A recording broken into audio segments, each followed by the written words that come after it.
여러분 안녕하십니까? 이진곤TV입니다. 시사논평 이심전심 오늘 이야기 시작하겠습니다. 정세균 전 국회의장이요, 국무총리 후보자로 지명이 됐네요. 우리나라는 삼권 분립 국가라고 하죠. 그러니까 입법, 사법, 행정, 국가의 권력 축을 구성하고 있습니다. 세 개의 축이죠. 그럼 그 세 개의 축의 수장들은 누구냐? 대통령, 국회의장, 대법원장이죠. 그러니까 이 세 사람 사이에 사실은 명확히 서열을 이렇게 구분하기는 좀 어렵습니다. 그러면서도 이제 국가의전 서열에서 보면 대통령이 1위, 국회의장이 2위, 그 다음 대법원장이 3위 이렇게 돼 있고요. 그 아래로 이제 헌법재판소장이 4위, 또 국무총리가 5위 이렇게 돼 있습니다. 그런데 국가 세 개의 권력 축 가운데서도 대통령을 이제 특별한 그런 지위라든지 그런 위상을 부여하는 까닭은 뭐냐 하면요, 대통령은 이제 통치권을 갖거든요. 그 다음 대외적으로는 국가를 대표하는 국가 원수입니다. 그래서 그런 거지, 국가 세 개의 축을 놓고 권력 세 축을 놓고 어느 쪽이 우선한다 이렇게 쉽게 구분할 수는 없는 일입니다. 쉽게 말하자면, 큰 테두리에서 말하자면 동등하다 이렇게 말할 수가 있겠죠.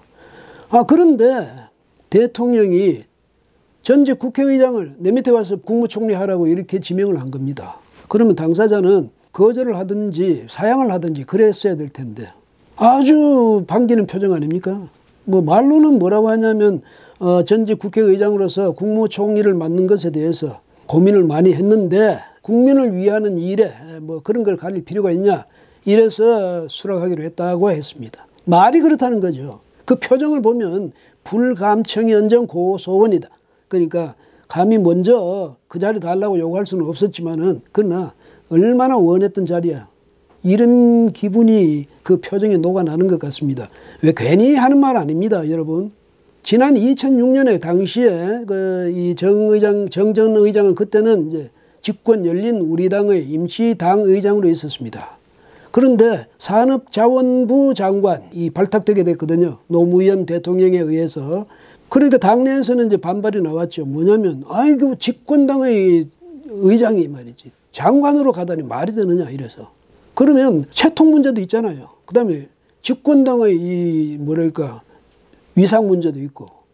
그 정도 됐으면 나는 사양하겠다 이렇게 했어야 되는데, 당시에 어떻게 해결했는지 아십니까? 이분이 일단 당의장직을 내놓고요, 사퇴하고 나서 그 다음에 장관 지명을 받아서 갔습니다. 자리 욕심 때문에 그랬겠죠. 근데 허기야 정 전 의장뿐이겠습니까? 추미애, 이 추미애 전 당대표, 더불어민주당 대표, 그러니까 이해찬 현 대표의 직전 대표죠. 2016년에 총선하고 2017년의 대통령 선거를 승리로 이끈 그때의 당대표였습니다. 그런데 이번에 법무장관 하라니까 한마디 무슨 사양하는 빛도 없이 바로 그걸 수락한 것 아닙니까? 그래서 이분들은 보면 현 정권의 실세 중에는 많은 분들이 이렇게 자리 욕심이 너무 큰 것 아닌가, 이런 느낌을 줄 정도입니다. 근데 국회의장이요, 이런 식으로 하면 국회의장에게는 이제 이 당적을 내려놓도록 하고 있는데, 그게 뭐냐면 정치적 편향성을 갖지 말라는 뜻에서 그랬는데, 이런 식으로 하면 정치적 편향성 안 갖게 되겠습니까? 대통령 눈치 봐야죠. 집권당 눈치 봐야죠. 그러면서 결국은 집권당 편향적인 국회 운영을 하게 되는 겁니다. 그리고요, 지금 문재인 대통령을 비롯한 이른바 진보 좌파 정권 사람들이 하는 말이 박정희 시대나 이제 전두환 시대를 가리켜서 군사 독재 정치 정권 시절이라고 그러지 않습니까? 그런데 그때도요, 국회의장 하던 사람을 불러다가 국무총리 시키는 그런 예는 없었습니다. 그만큼 국회를 그래도 존중할 줄은 알았던 거죠. 문 대통령의 기본 인식이 어떤가 우리가 짐작할 수 있지 않습니까? 집권당은 물론이고 국회까지도 자신의 산하기관으로 인식하고 있다, 이런 말 아니겠습니까? 재벌 총수가요, 계열사 사장들 인사이동하듯이 지금 하는 거죠. 이런 인식을 어떻게 문 대통령이 갖고 있을 수 있는지 그 점이 참 걱정스럽습니다. 그리고요, 문 대통령 또 야당에 대해서도 또 이런 건 예의가 아니죠. 뭐냐면 박근혜 전 대통령에 대한 탄핵 소추, 이것 때문에 한국당 지금까지도 고통을 겪고 있지 않습니까? 친박, 비박, 탄핵파, 비탄핵파, 반탄핵파 이래서 지금도 갈등을 겪고 있습니다. 갈등 정도가 아니죠. 그런데 그때 국회 본회의를 사회를 봤던 사람이 누구냐? 정 전 의장입니다. 박근혜 대통령 탄핵소추안 의결, 의사봉을 친 사람이 그 사람이죠. 그런 정 의장을 또 국무총리로 기용해서 자유한국당들어 보라는 듯이 그렇게 하는 겁니까? 그러니까 정 전 의장에게 대해서는 정권에 대한 충성심 이걸 높이 사서 국무총리로 임명해 주는 거고, 자유한국당에 대해서는 보란 듯이 이렇게 본때를 보여준다. 이런 생각으로 인사한 것 같은 그런 기분까지 들 정도입니다. 인사권이 이렇게 아무리 대통령이 그 인사권이 대통령에게 있다 하더라도 이런 식으로 행사하는 것은 옳지 않습니다. 이 정권 사람들요 정말 지금 기고만장해 있습니다. 문 대통령부터 내가 하고 싶은 인사 내 마음대로 하는 거야. 누구를 기용하든 왜 딴 사람들이 그걸 간섭해. 뭐 이런 기분인 것 같습니다. 하늘을 치솟는 거죠 지금 그 기세가.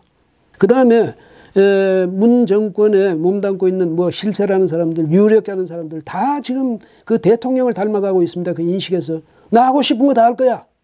국회의원만 하는 것 아니야. 다른 것도 할 거야. 그렇게 다들 한 자리 정도가 아니라 몇 자리씩 차지해버리면 이 나라에 좀 그럴듯한 그 자리치고 나만 할 게 있겠습니까?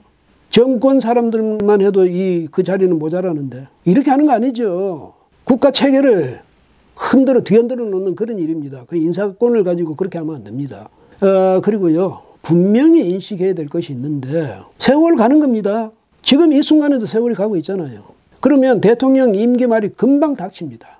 5년 그렇게 긴 세월 아닙니다. 지금 2년 조금 더 남았죠. 금방입니다. 뭐 다들 말할 때는 유종의 미 뭐 이런 말을 하는데요. 아름답게 마무리하자 이런 말 아니겠습니까? 그렇죠? 깔끔하게. 그게 되겠습니까? 지금 이래가지고 제 생각에는 안 될 것 같습니다. 제가요, 저도 이제 그 박정희 시대 말에서부터 기자 생활을 시작해서 오늘에 이르렀습니다만은 교만하고 위세 자랑하고 그 다음에 이 국정을 말이죠. 말하자면 이런 식으로 자기 마음대로 뭐 좌지우지하고 이런 식의 정권이 끝이 좋은 경우를 못 봤습니다. 그러니까 이 점에 대해서 현재 정권을 구성하고 있는 분들 좀 각별히 좀 유념하시고요. 겸손을 좀 배워주면 좋겠습니다. 예. 오늘은 여기까지 하겠습니다. 고맙습니다.